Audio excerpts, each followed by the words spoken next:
Eu queria saber, se fosse o Lula, o escarcéu que a imprensa estaria fazendo. Tem impeachment, nesse momento o Congresso já estaria votando o impeachment do presidente. A chapa do Bolsonaro já teria sido muito melhor do que isso. A chapa do Bolsonaro já teria sido sumariamente cassada, suspensa.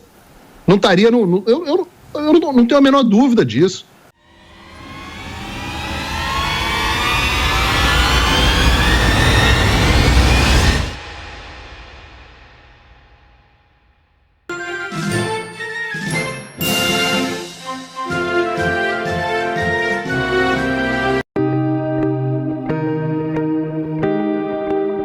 Qual seria a decisão correta que o Alexandre de Moraes teria que seguir, por exemplo? Qual seria a decisão oportuna? Como ele deveria realmente ter agido? Não havia outra senão a abertura de um inquérito para investigar o que está acontecendo. Embora eu ache que nós temos aqui, com base inclusive no depoimento da Polícia Federal feita pelo servidor, nós temos também questões de investigação aos servidores na Justiça de primeira instância, porque não possuem foro privilegiado, né? Prerrogativa de foro especial. Então, estes servidores, que são inclusive acusados, etc., a investigação deveria caber uma investigação na primeira instância, o Ministério Público, normal. Como a gente tinha antigamente, lembra como a gente tinha antigamente no Brasil instituições que funcionavam? Não era só o Alexandre de Moraes que mandava em tudo? Lembra? Eram tempos muito interessantes naquela época. Repare, olha, eu acho que o Léo, ele não estava se escutando, porque ele fala o seguinte, vamos na lógica, né? Ele fala o seguinte, o TSE disse, em termos na sua nota, e aponta a resolução, e eu conversei com alguns advogados que dizem que tem razão, o TSE não é responsável pela fiscalização das inserções de rádio. Não é. Então, quem tem que fazer a campanha? Aí o juiz, Moraes, pede que a campanha apresente provas.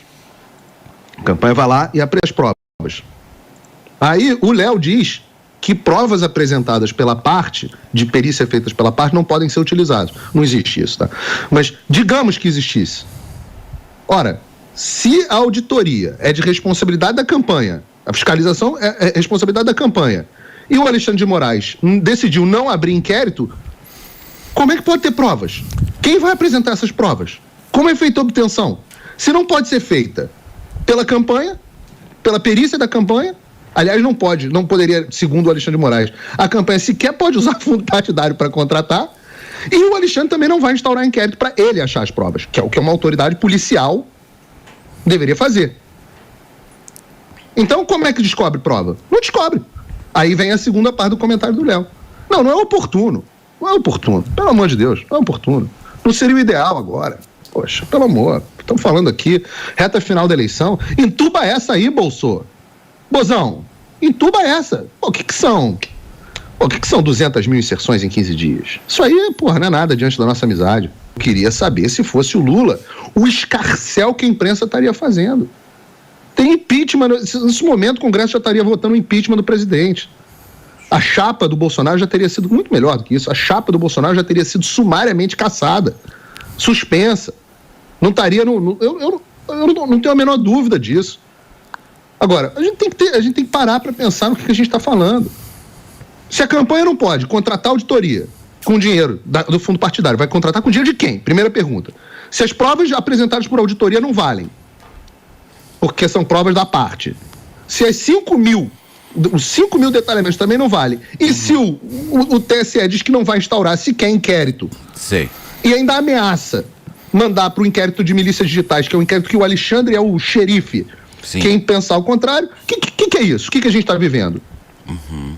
Eu quero saber o que é isso, que regime é esse? Porque a decisão é digna do Partido Comunista Chinês. Esse tipo de decisão de comitê central é decisão de Partido Comunista Chinês. Vejam o momento que nós estamos vivendo no Brasil. Olhem ao redor, eu só falo isso. Ontem eu estava no Pingo nos Is falando isso. Olhem ao redor. Olha o momento que a gente está vivendo. Olha o que as nossas instituições foram reduzidas por um homem. O Brasil se transformou no Xandaquistão. Não dá, ninguém aguenta mais. Olha o estado que esse homem reduziu O mal, o Brasil vai acordar para o mal que o Alexandre de Moraes fez para as instituições brasileiras. Verdade. O mal, não há reparo para isso. Veja, eu só quero fazer um exercício para vocês.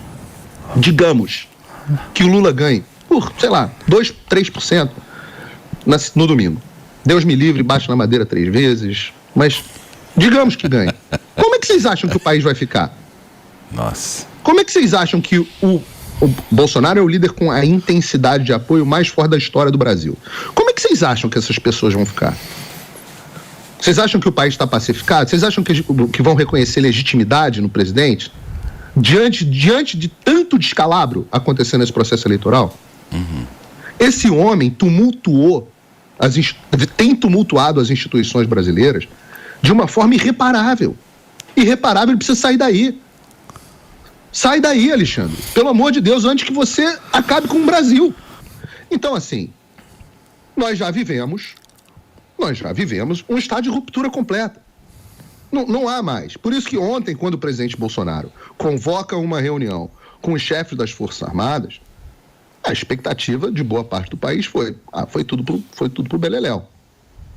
Porque a justificativa, não para um golpe, mas para restauração da ordem, estava dada. A justificativa para a restauração da ordem, para muitos, estava dada. Ô Paulinho, mas como é que foi essa reunião? Você tem informações dessa reunião? Porque isso repercutiu bastante ontem, justamente essa convocação à noite do presidente da República. O que foi dito nessa reunião? Você tem informações? Porque a expectativa é justamente entender por que as Forças Armadas foram chamadas ontem. Paulo, muitas coisas eu posso dizer no ar. Essa não é uma delas. Paulo, muitas coisas eu posso dizer no ar. Essa não é uma delas. Sim, eu tenho informações do que houve na reunião de ontem. Muitas coisas eu posso dizer no ar. Essa não é uma delas. Certas coisas são sensíveis demais e não devem ser ditas, devem ser feitas.